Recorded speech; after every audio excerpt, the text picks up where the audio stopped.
Hello guys, welcome to this video. It's going to be a very different video. In this video, I'm going to unbox the new Sony A7C.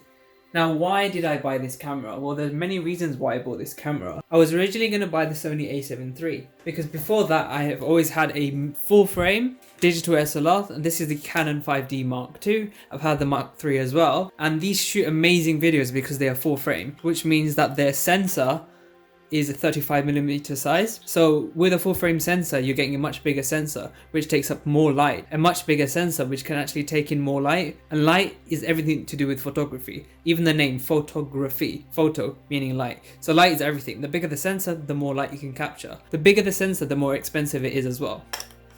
Let me show you, for example, this is a much cheaper digital SLR. This is actually a crop sensor, what they call a APS-C sensor. So it's much smaller sensor, meaning it takes less light. There are two main things that happen when there's less light. So one is the depth of field reduces, and also you get a lot more different types of noises and many other characteristics from a smaller sensor. But of course, with a smaller sensor, it's much cheaper to make, and also it's much smaller.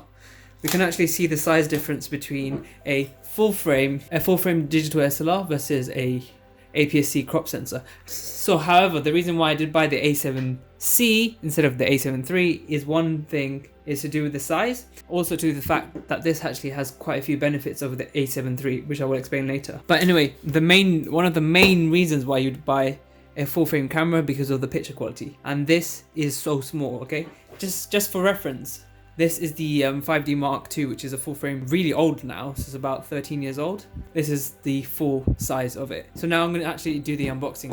I haven't unboxed this before, so let's get into this video. So there's a little tab here. You open this and we can see some documentation. There's another lift up tab here.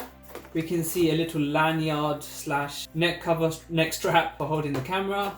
This is one of their Z series lithium-ion batteries, which is supposed to have around 670 shots. Here is what you get: a USB plug adapter, so your standard figure 8 power adapter, which is rated for around, 5 volts, 1.5 amps, which means you can use basically any phone charger over 7.5 amps.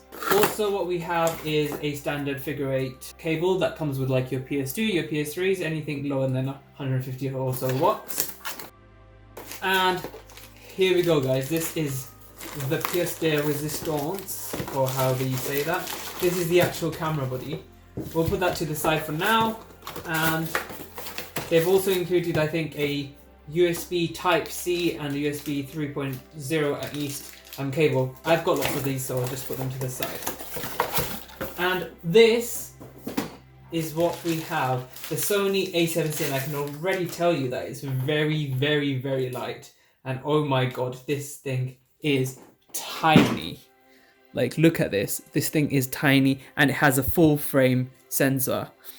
We can show you full frame sensor. I'll just put that back on and show you the difference between an APS-C camera, which is pretty terrible compared to a full frame sensor. Look at this size, and then look at this. So much smaller than a full frame camera, and this is amazing. This is the reason why I bought the A7C, is because it's much lighter. Usually lightness is not a problem for me because I kind of prefer the bigger grip and stuff, but once you've got a big lens on it, as I'll show you, it gets very heavy. So as you can imagine, something like this, which is huge, this is a 24-70mm lens by Sigma. This alone weighs like 800 grams. Once you put this onto a 5D Mark II or any digital SLR, it gets really, really heavy. And at first it might be, oh yeah, this is fine, but like during long periods, maybe 2 hours or more, it gets extremely heavy and it's too much to actually handle. So you want something a bit lighter. This is tiny. I'm telling you, it's tiny. It's got little retractable screen. So this is actually the main reason why I did buy it, because it's got a flip out screen like this, not on the top, on the side. So this means that I can record myself and also see myself without the need of an external monitor, which is fine in my bedroom, but of course when I'm going outside, or if I ever wanted to vlog, I can do this with the external monitor. As you can see, this just fits back in, and this thing is tiny. my god, it feels really good. It feels great in the hand. It's made of some sort of, this is like an aluminium type material. Polycarbonate, this is all plastic, I can tell. I'm a material scientist after all. Yeah, most of the body's actually made of plastic. The top, this is just the either steel or aluminium. So at the back we can see there's a little eyepiece here. This material, as you can said before, is either aluminium or steel or some sort of metal. At the bottom we have just a tripod connection, a battery open close lock, just like this. Oh, it's a lock-in mechanism, so you have to lock in and lock out. So at the top here we have a external microphone connection. Oh. This is a bit more difficult than I thought, but we have an external microphone connection, and it says plug in power. Oh, which probably means it provides a bit of power to the microphone. Here we have a SD card slot, and unfortunately this is just a single SD card slot, so it's not a dual slot. So if you're a wedding photographer, this is a no-no.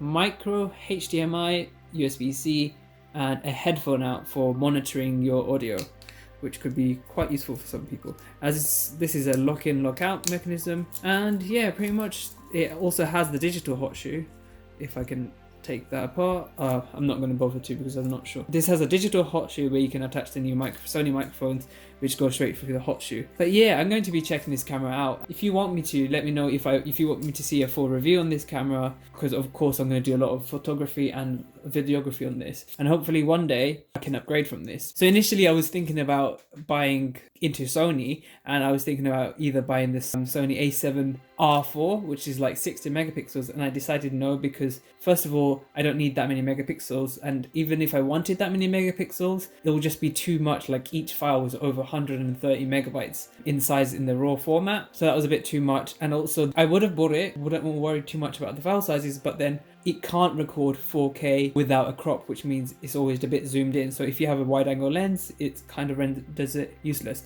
It does 4K without crop, but it's not that great, as in it doesn't use the full like specification of the sensor, doesn't downsample, oversample, stuff like that. The other thing was the A7 III, and I decided against the A7 III because this was actually a better proposition, because it contained the latest eye tracking software for videos. It had better eye tracking processor for actual photos and everything. And I just thought, you know what, might as well just buy this. It's got the flip out screen, so it would save me from buying a separate monitor. And yeah, that's pretty much the reasons why I wanted to buy the A7C. A7 III-C. This is basically an A7 III in a Sony A6600 body, so it's like a very small body. The other things I was considering were the Canons, because I love the Canons. The Canon EOS R5. However, you might know this, but it's like over $3,000, and it was just a bit too expensive. And the lens that I wanted to get was a Sigma 85 1.4 for Sony, and that's like my dream lens, and now I'm going to buy it, so now I have a body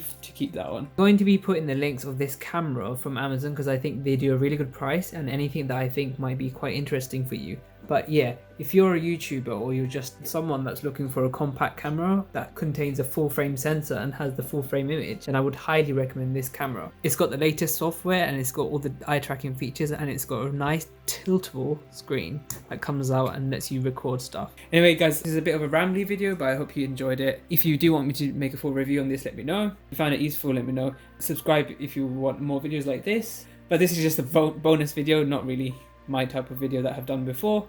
But thank you for watching anyway, as usual. Bye.